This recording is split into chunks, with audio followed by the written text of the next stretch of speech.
Hello, everyone. It's Lena with you, and this is my second part of I don't know of multiple parts uh, of my let's say podcast about Indian culture. And in our first part, I told about Sanskrit, and I told a lot about Sanskrit pronunciation, peculiarity of pronunciation, and so on. And just as a reminder, here is the alphabet. We cannot call that Sanskrit alphabet, but this alphabet is used to record sounds of Sanskrit. In general, Sanskrit can be recorded in many scripts or lipis, as they are called in Sanskrit. But the most frequent one is Devanagari script, and sometimes they use also Brahmi script, but Devanagari script is the most popular for recording of Sanskrit words, of Sanskrit letters, and so on. And if you are interested more about that, well, you can write in the comments, and maybe we could organize some kind of live stream with where we can practice pronunciation, practice reading, and so on. Just let me know if you're interested, then we can go for that. That's not a problem for me at all. And what I was about to tell today, this is like type of text. So we know that such a language exists, and what it exists for. First of all, I would like to stress that Sanskrit is not a dead language. Sanskrit is very perfectly normally living language. There are people who learn it, and especially those who go into Ayurvedic studies, they learn Sanskrit because they have to read the text. And of course, many texts now have English translations, but all the Vaidyas, all the doctors that I have talked to and asked what translation is the best, they are very hesitantly talking about which translation could be the best. They just say, oh, this one is more or less okay, you can read it, because the problem is that it's quite hard to find a person who would be equally professional in Ayurveda, which is the Indian traditional healthcare system, and in Sanskrit, because now such people, they just nearly don't exist. There is one person in Russia who I know, but that person, that amount of work that he took and he wants to complete, well, I think it will take him multiple lifetimes to complete what he has planned. But so the most easiest, the best way is to learn Sanskrit and to read Sanskrit texts yourself without trying to translate them. Because those people who were trying to translate, even like Russian to English or English to Russian, we come at a certain point, we come to such a phase when we don't know the best way how to translate some word or some expression. And some words, they are terms, and the further it goes, the harder it becomes. And the same goes with Sanskrit, because in Sanskrit there are words, they have multiple meanings, and meanings of the word, they change from text to text. Say in one text this word may have one meaning, and in the other text this word can have another meaning. And that's why those people who are at least a little bit acquainted with Sanskrit, when they read translated, I'd say, philosophical texts, they experience a big pain, because sometimes interpreters, they just misuse the translation, and you are reading and, well, asking yourself why that word is put here, because what was in the original, the meaning was a bit different. And sometimes these differences are very crucial. But I explained that like in my previous lecture, as far as I remember. But speaking about text, there are two major parts of text. First is Shruti, and second is Smriti. Shruti is something that was heard, and Smriti is something that was remembered. Speaking of sound, of of such a term, sound, there are 4 levels of sound which texts are talking about, and like the sound of speech that we are communicating, that we use to communicate, it is the fourth level, and it is the most uh, like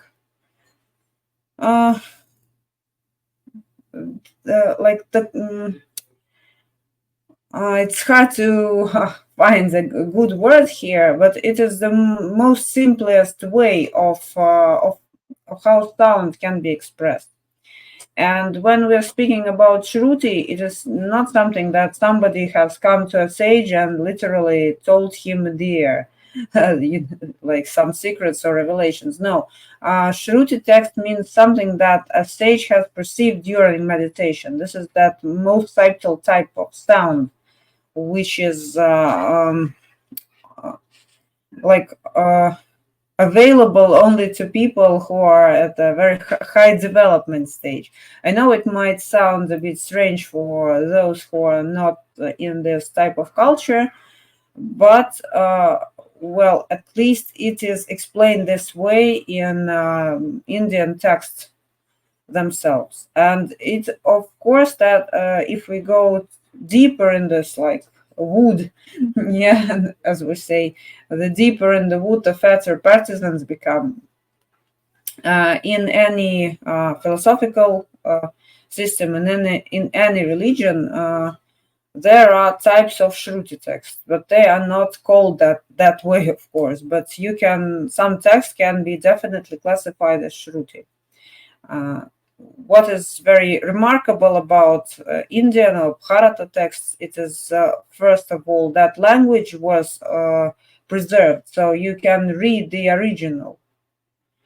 And the second thing is that there was no such thing as witch hunts, and they did not hunt heretics and so on. Of course, after British invasion of India, Brits they tried to get rid of this culture, of course, in a way, and they tried to destroy it. Fortunately, they didn't succeed to that extent. So many of cultural heritage, which is several millennia old, it is preserved and it is still accessible. Something is translated, most part is not translated, but still we can read, and at least we can see something.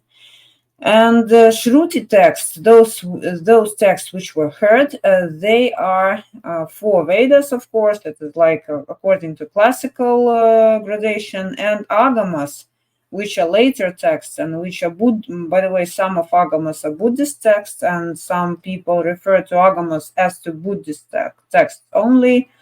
But the thing is that Buddhism, they don't acknowledge the authority of Vedas, and they have their own path and worldview, which is different from Vedic, although Buddhism originated in India.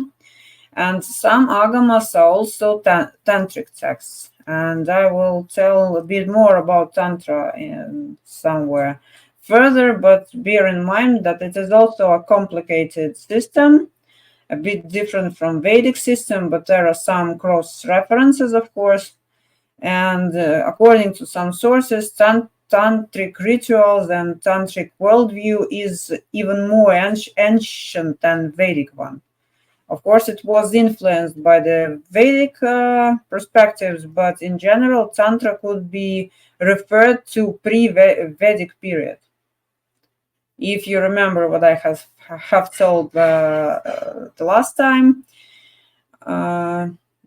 before Vedic civilization, before so-called Aryan invasion of Bharata, there were such cultures as Mohenjo-daro, and that Mohenjo-daro have some cults that can be referred to, for example, modern Shaivism. I think that could be quite interesting to know about that. And the second part of text is in Smriti texts. And here is a large variety of texts like Dharma Shastras, Dharma is something like a law. From dharane, that's from the word dharane, which means to support, and dharma is something that supports the universal order. So universe doesn't fall into chaos. We need chaos. We need dharma. Then Puranas, it is something like a gem, because Pura, one of the meaning of this word is treasure. Itihasa, it means that it has been so. So these are like true stories. Then Darshanas is a very interesting, I'd say, sphere of text. There are 6 Orthodox darshanas and 5, I think, non-Orthodox, and they are very interesting to study. And by the way, some darshanas which are of non-Orthodox nature, they can be referred to as atheistics, and they are atheistic and materialistic, by the way. So something which cannot be imagined in medieval Europe, well, it normally existed in Indian culture, and nobody got burned for that, by the way. And then there are such groups of texts like Upavedas and Vedangas. You can see the part Ved there. So obviously these 2 types of texts are related to Vedas in some kind, in a way. And speaking of Upavedas, there are 4 Upavedas. First is Ayurveda. I think many people have heard about that. According to some sources, it is the Upaveda of Atharva Veda, but in, say, official Indian website, which is run by government of India, Ayurveda is referred to Rig Veda, or to the most important Veda of all of the 4. Then there is Dhanur Veda. Dhanur, it means an archer, so it's archery, but in general, it could mean like, I don't know, art of war, and it is associated with Yajurveda. Then goes Gandharva Veda. It's music and sacred dance.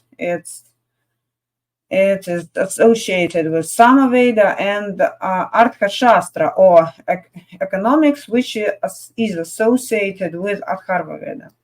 I will tell about Vedas more in my next lectures, because I don't want to make them really long, because nobody actually listens to long stories.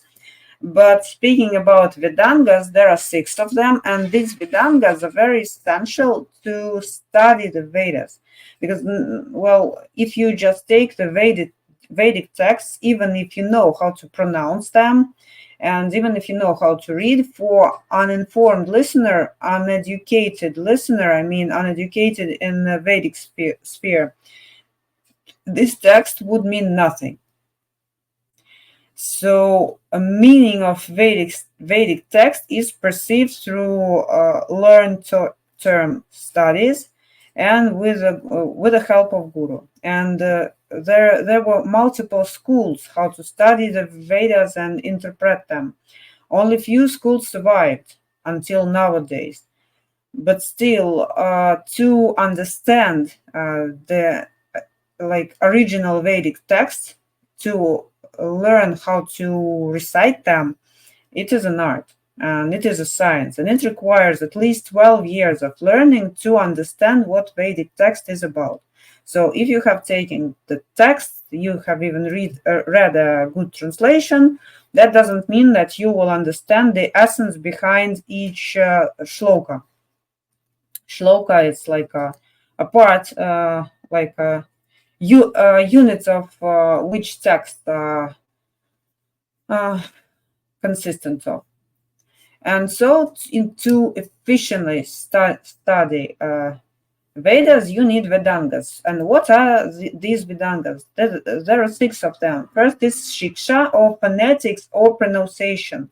As I have told in my last lecture, pronunciation and phonetics are very important parts of Sanskrit language studies, because if you mix short sound with a long one, or you say like ha instead of dha, you get absolutely different word which can have absolutely different meanings. And what is even more important, there is such term as intonation these intonations are like, it is a feature of Vedic texts. Intonations are not present in Smriti text. They are only there for Shruti text. And if you mix the intonation, you get absolutely wrong meaning of the sentence.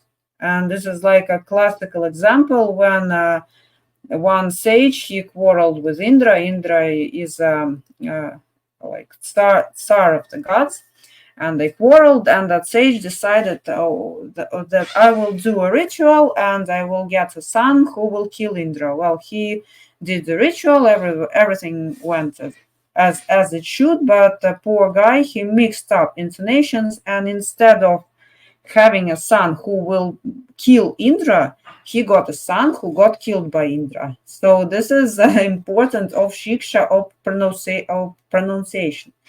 Then it's kalpa, it's ritual.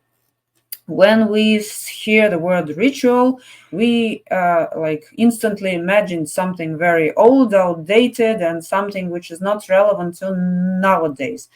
But if we take like modern, say, diplomatic protocol, it is also a ritual, because people, like when a president of country A comes to with a visit to country B, and there is a certain set of rules, certain set of diplomatic activities which have to take place. This is also a ritual. When students get their degrees and they are all coming to stage, and the school director shakes their hands and hands them those degrees, this is also a ritual. Every family, like those who have more or less traditional way of having a common meal, this is also a ritual. So we are people. This is our what. Well, I wouldn't say that it is only relevant to humans, but humans made ritual very, very important. And even if we are unaware of that, we still use it. And despite we think that it is something irrelevant, it is relevant even for civil life, not only for religious life.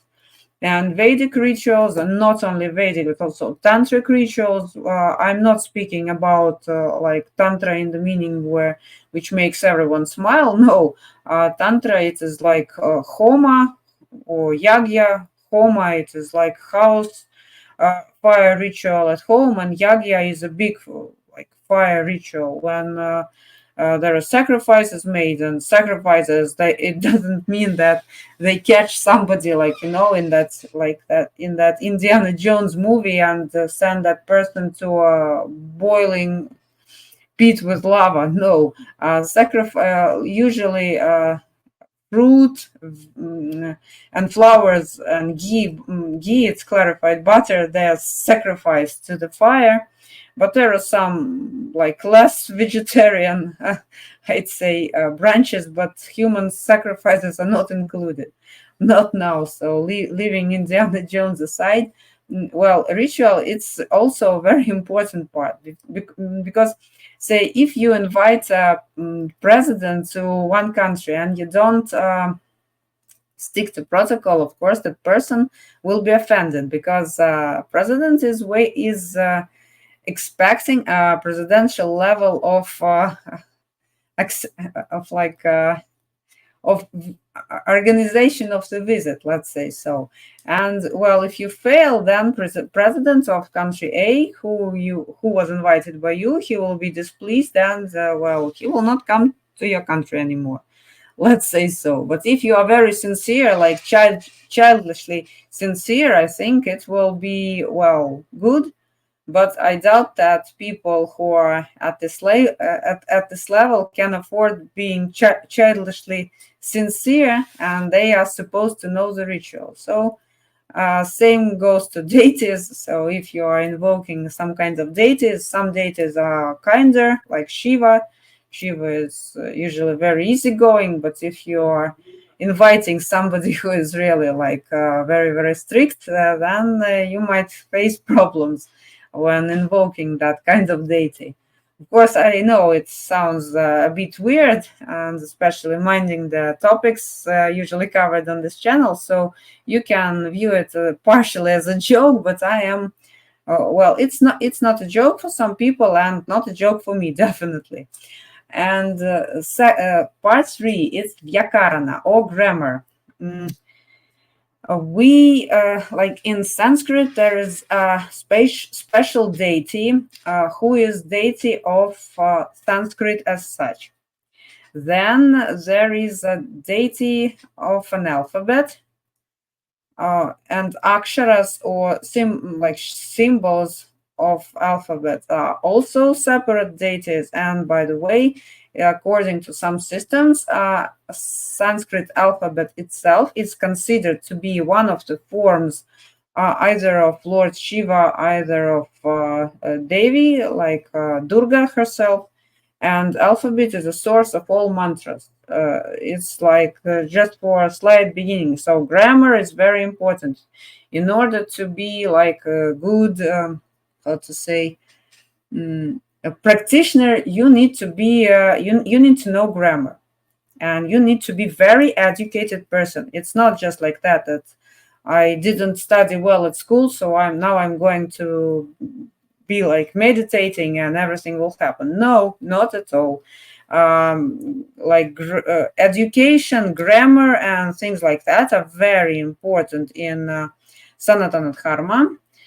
And Saraswati, who is wife of Lord Brahma, who is like creator of the universe, she is responsible for all the knowledge and for all the studies. And there are several, say, Shri Vidya or tantric goddesses who are also responsible for studies. And these goddesses are also far from being vegetarian, because like goddess like Matangi, well, she is more or less, well, in fact, tantric goddesses are, how to say, considered to be dangerous, all of them. The most dangerous for people are like Tara and Kali in the tantric forms. But I'd say none of these goddesses is like kind and well, they are as they are. Unfortunately, that neo-Hindu, I'd say, all those new age, they have made some kind of cool friends out of those goddesses, but they are not. They are very serious deities, and serious people don't advise to start learning something about them without any additional preparation. So these are the forces which are not supposed to be like mentioned in everyday life, I'd say.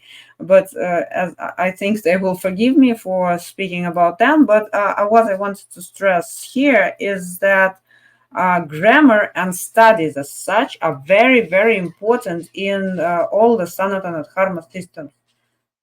So it is, as I think I told that already, and I will repeat it once again. It is highly scientific worldview, Sanatana Dharma as such. It is very scientific and very where education takes a very high role, and it is something that has to be remembered.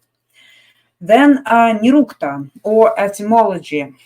I was saying before that one word may have several meanings, and one word can have even, I don't know, 30 meanings, like the word dosha. Those who have some interest or some previous experience in Ayurveda, of course, everyone has heard that word dosha, and dosha has at least 30 meanings. 30. And it depends on the on the text where it is used. And of course, to understand why this word is like that, you need to know the etymology. And what is also important to know that in Sanskrit, all the words are derived from roots which are verbal roots. So you have the verb, you have something that describes an action, and everything, all the other words, they are derived from these roots.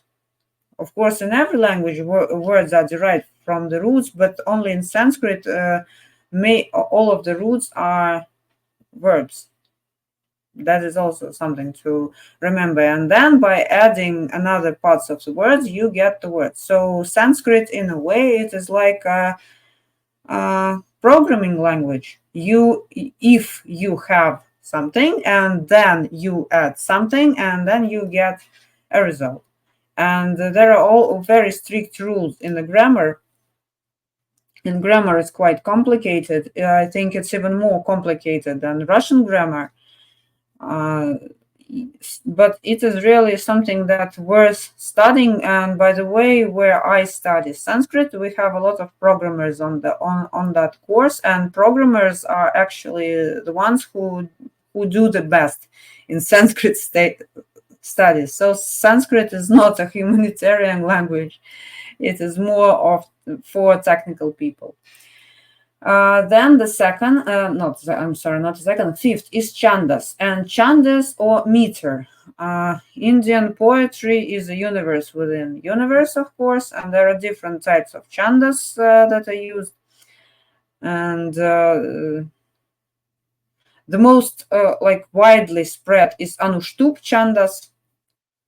It is most parts of the poetical texts are written in that chandas. And by the way, speaking about Indian mathematics, it derived from chandas.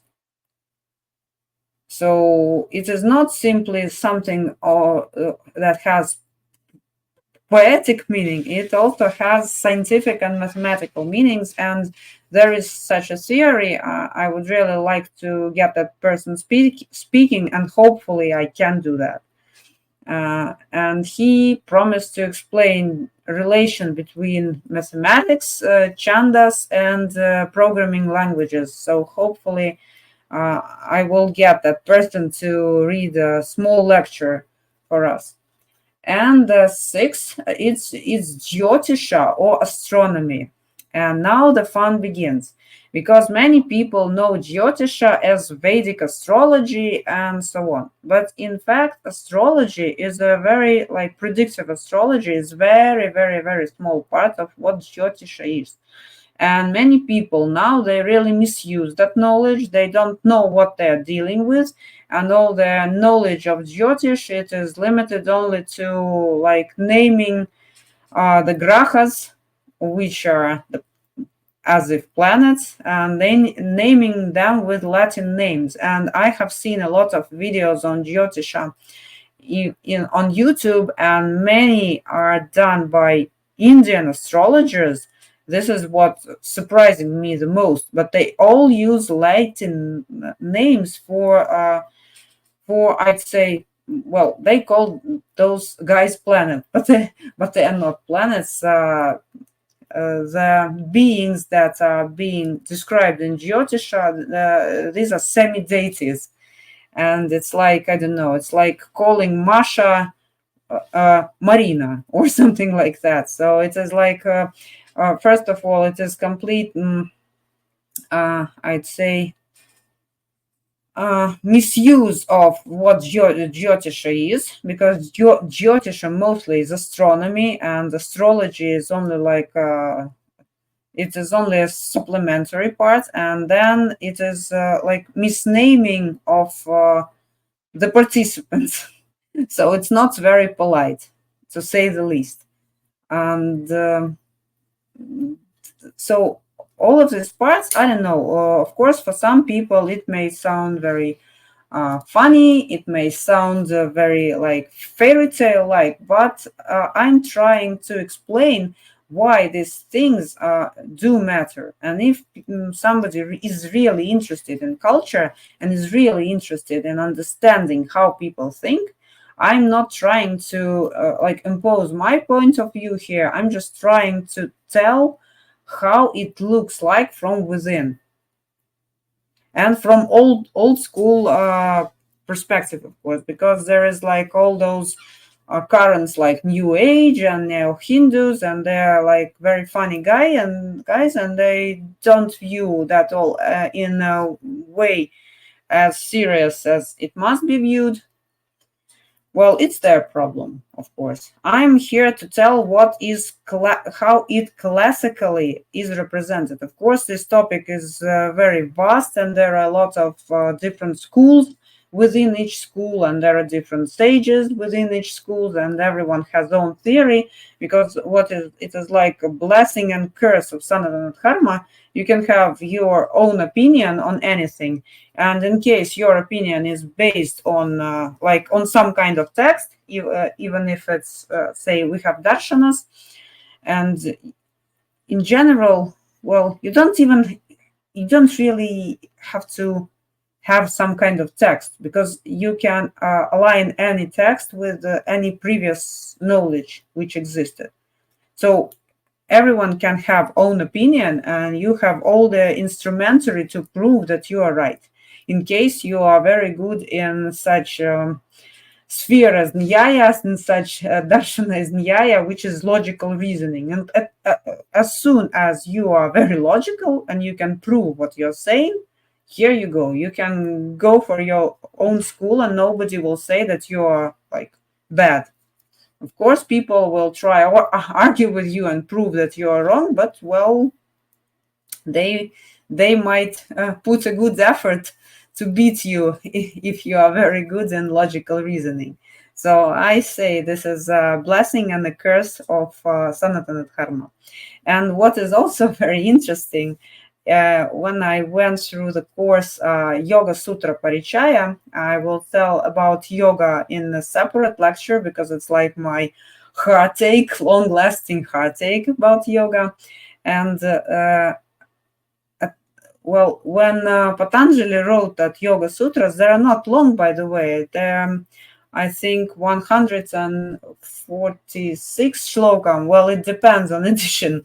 But if we take all the commentaries, the first commentator was Vyasa, then Vyasa read his, written his second set of commentaries, and then you may come to multi-level commenting. So it is like a thread on a social network where you even lose the track of what it was referring to, and you read the comment on comment on comment on comment. So it is like 5 or 6 levels of commenting, and each commenter is commenting the one who has been before.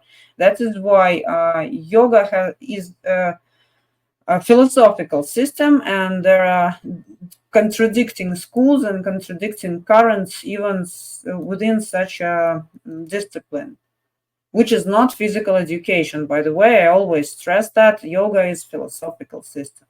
So I hope this lecture was interesting to you, and I hope it wasn't very long.